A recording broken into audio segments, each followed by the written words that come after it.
नमस्कार, मैं हूं श्वेता रंजन और स्ट्रगल टू सक्सेस या मैं यूं कहूं रैग्स टू रिचेस की स्टोरीज़ हम आप तक लेकर आ रहे हैं।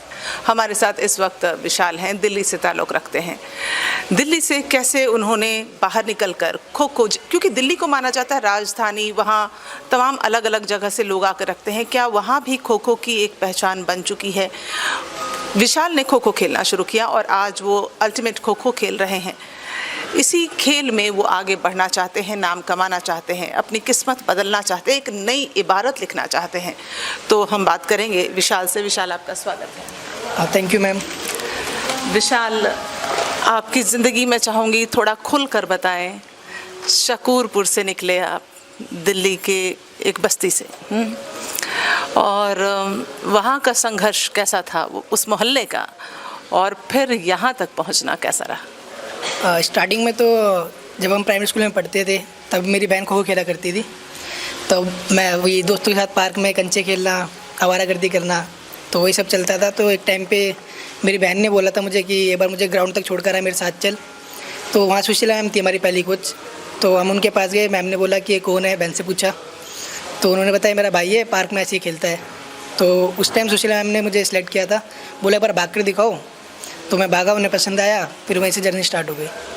तो कितना पढ़े लिखे आप? क्या पढ़ाई लिखाई नहीं करते थे आप? नहीं करता था, तो छोटे थे, प्राइमरी क्लास में, 3rd क्लास में था मैं जब उस टाइम। अभी तो मैं ग्रेजुएट हूँ, अभी बीएड का फर्स्ट ईयर चल रहा है मेरा। और परिवार का माहौल कैसा था? परिवार वही स्ट्रगल चल रहा है अभी। पापा 2012 में ऑफ हो गए थे ड्यू टू कैंसर। फिर फैमिली बहुत अप डाउन हुआ। मैं तब 7th क्लास में था। फिर हम वहाँ से गाँव गए। फिर मम्मी ने डिसीज़न लिया कि अब मैं इन्हें पढ़ाऊँगी और आगे लेके जाएंगे। तब हम रेंट पे रहते थे। अभी लास्ट ईयर लीग हुआ तो उसकी वजह से भी हमने एक फ्लोर लिया है उन पैसों से जो मिले हमें। और फिर मम्मी और बहनों ने जो संघर्ष किया उसका रिजल्ट अब मैं हूँ, जो मुझे आगे करना है और उन्हें आगे लेके जाना है। तो पिताजी की मृत्यु हो गई और माताजी, और कितने बच्चे? मेरी 4 बहनें हैं, मम्मी है। तो अभी 2 की शादी हो चुकी है, एक की तो मम्मी ने की थी और लास्ट ईयर एक की रिस्पॉन्सिबिलिटी मैंने ली। तो कंचे खेलने वाला लड़का, ऐसे ही मोहल्ले में भागने वाला, आवारागर्दी करने वाला लड़का जो है, वो उसके ऊपर जिम्मेदारियां बहुत आ गई। हाँ, पापा के जाने के बाद सब कुछ ख़त्म हो गया, मस्ती मजाक सब।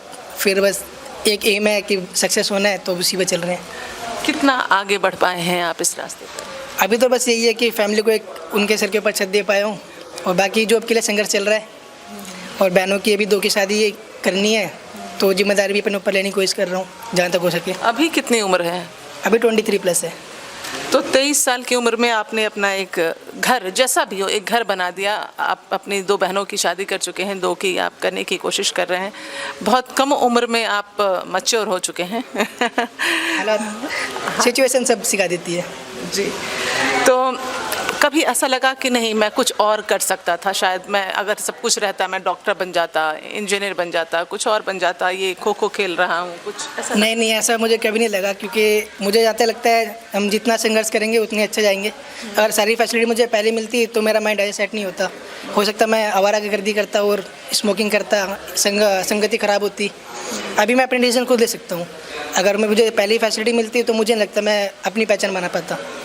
तो फेडरेशन की तरफ से या टीम की तरफ से, उड़ीसा सरकार क्योंकि स्टेट ओन टीम है, कितनी फैसिलिटीज़ आपको मिलती हैं? क्या कुछ सुविधाएं हैं जिसके कारण आपको सोचना नहीं पड़ता है कि घर की स्थितियां कैसी होंगी? अभी स्टार्टिंग में तो कुछ नहीं था, जब से लीग आया तब से सोचना नहीं पड़ता, क्योंकि पहले अभी स्कॉलरशिप ज़्यादा थी नहीं।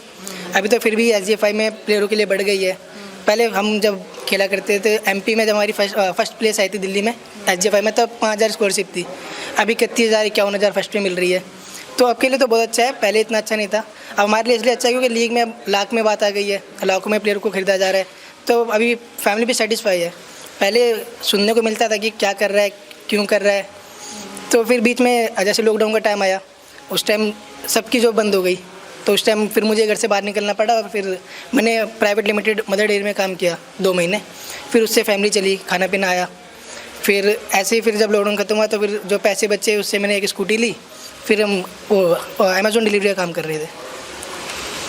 तो अमेज़ॉन डिलीवरी और फिर मदर डेयरी में काम करते करते आज आप खो खो के मैट तक हैं।